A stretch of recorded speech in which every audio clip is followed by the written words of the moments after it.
आज हम पढ़ेंगे ट्रिग्नोमेट्री टेबल। ट्रिग्नोमेट्री टेबल हम यहाँ पे 0 डिग्री से लेकर 90 डिग्री तक हम यहाँ पे वैल्यू जो है वो एवेल्यूएट करेंगे। सबसे पहले हम लिखेंगे यहाँ पे थीटा और यहाँ पे 0 डिग्री, फिर 30 डिग्री, फिर 45 डिग्री, फिर 60 डिग्री, फिर 90 डिग्री। बड़ा सिंपल तरीका है।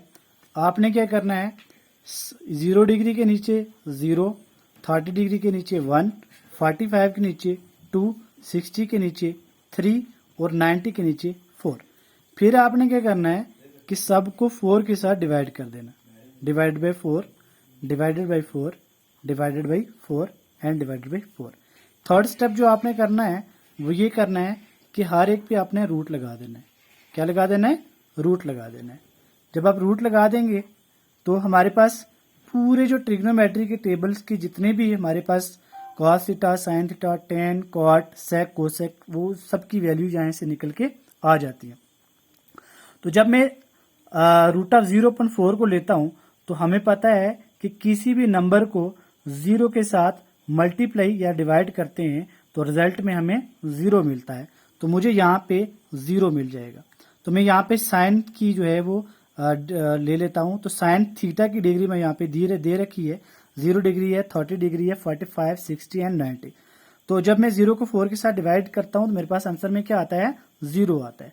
अब मैं रूट ऑफ 1/4 है तो मैं इसको ऐसे लिख सकता हूँ, रूट ऑफ 1/√4। तो मुझे पता है रूट ऑफ 1 किसके बराबर होता है? 1, और 4 का स्क्वायर रूट क्या होता है? 2 के बराबर होता है।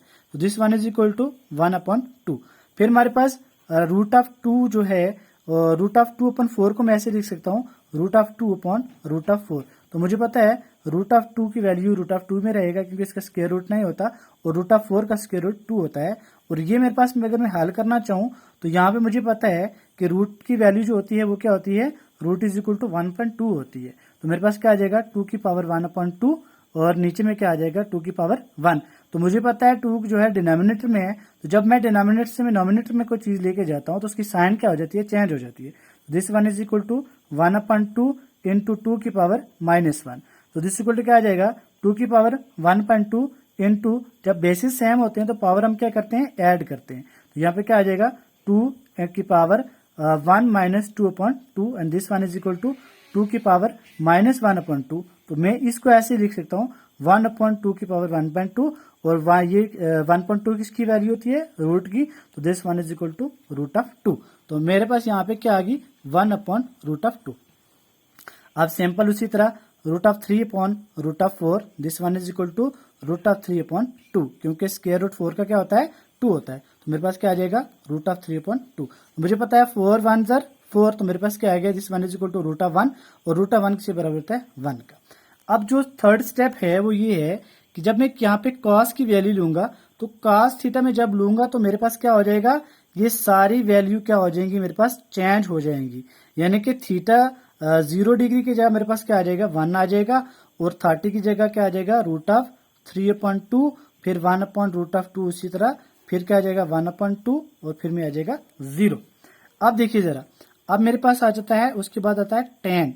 तो टेन थीटा, जब मैं टेन 0 डिग्री लूंगा तो टेन 0 डिग्री से बराबर होगा, तो वो मेरे पास हो जाता है साइन 0 डिग्री अपॉन में कास 0 डिग्री। अब मुझे एक चीज पता है, मुझे पास साइन 0 डिग्री की वैल्यू भी पता है, और मेरे पास कास 0 डिग्री की मुझे वैल्यू पता है। अब देखिए जरा, तो साइन 0 डिग्री मुझे पता है क्या है? 1 0, और कॉस 0 डिग्री के बराबर है 1। तो मैंने आपको पहले बोला कि जब मैं किसी भी नंबर को 0 के साथ डिवाइड या मल्टीप्लाई करता हूं तो मुझे रिजल्ट में क्या मिलता है? 0। तो मेरे पास यहाँ पे क्या आ जाएगा? 0। अब मैंने लेना है क्या? 30 डिग्री पे, तो tan 30 डिग्री क्या लेना है? tan 30 degree, and this one become is equal to क्या आ जाएगा? साइन 30 डिग्री अपॉन में कॉस 30 डिग्री, यानी कि साइन 30 डिग्री जो वैल्यू है वो डालनी है अपॉन कॉस 30 डिग्री की वैल्यू डालनी है। तो मुझे पता है 1/2 क्या है? साइन 30 डिग्री की वैल्यू है, और कॉस की क्या है? Root of 3/2। तो बड़ी सिंपल सी बात है, डिनोमिनेटर आपस में क्या हो जाएंगे, कैंसिल हो जाएंगे, ये 2 और ये 2 आपस में क्या हो गए, cancel, and this one is become is equal to 1/√3। तो मेरे पास क्या हो गया, 1/√3। इसी तरह यहाँ पे देखो जरा, यहाँ पे क्या आ जाएगा, 1/√2 अपॉन 1/√2, ये खत्म, ये खत्म, मेरे पास क्या बचा 1, तो यहाँ पे 1 आ जाएगा। यहाँ पे इसी तरह ये 2 कैंसिल हो जाएगा, तो मेरे पास क्या मिलेगा, √3। अब देखो जरा, अब प्रॉब्लम यहाँ पे आती है, मैंने आपको कहा 0/1 इज इक्वल टू 0, लेकिन अगर मैं बोलूं 1/0, तो अगर मान लो इसका मतलब ये हुआ कि मैंने 1 को डिवाइड करना है किसके साथ, 0 के साथ। अब मैं अगर बोलूं कि भाई यहाँ पे मैं ऐसी कौन सी वैल्यू लूं कि मैं उसके साथ मल्टीप्लाई करूं और यहाँ पे 1 आ जाए। अब मान लो मैं इसको हाइड करके रखता हूं, और यहाँ पे मैं अगर इसको हाइड करके मैं रखता हूं, तो मैं बोलूं भाई यहाँ पे बताओ मुझे यहाँ पे मैं कौन सी वैल्यू लूं। अब तो आप यहाँ पे आगे कोई बोलेगा 1 ले लो, कोई 2 बोलेगा, लेकिन मतलब ये हुआ कि मेरे पास कोई वैल्यू यहाँ पे ऐसी नहीं है कि जिसके साथ मल्टीप्लाई करके मेरे पास क्या आ जाए, 1 आ जाए। तो जो मुझे यहाँ पे नहीं पता उसको हम बोल सकते हैं नॉट डिफाइंड। क्या बोलते हैं, नॉट डिफाइंड। और इसी को मैथमेटिकल भाषा में हम बोलते हैं इन्फिनिटी। तो यहाँ पे क्या आ जाएगा, 1/0 इज इक्वल टू इन्फिनिटी। अब सिंपल सी बात, 10 के बाद क्या आता है, कॉट। तो कॉट में जैसे हमने साइन का उल्ट लिया था, ऐसे इसका उल्ट ले लो। तो यहाँ पे क्या आ जाएगा, यहाँ पे 0 की जगह इन्फिनिटी आ जाएगा, यहाँ पे क्या आ जाएगा, √3 आ जाएगा, यहाँ पे क्या आ जाएगा, 1 आ जाएगा, यहाँ पे 1/√3, एंड यहाँ पे आ जाएगा 0। अब देखो जरा, अब हमारे पास आता है कोसेक। क्या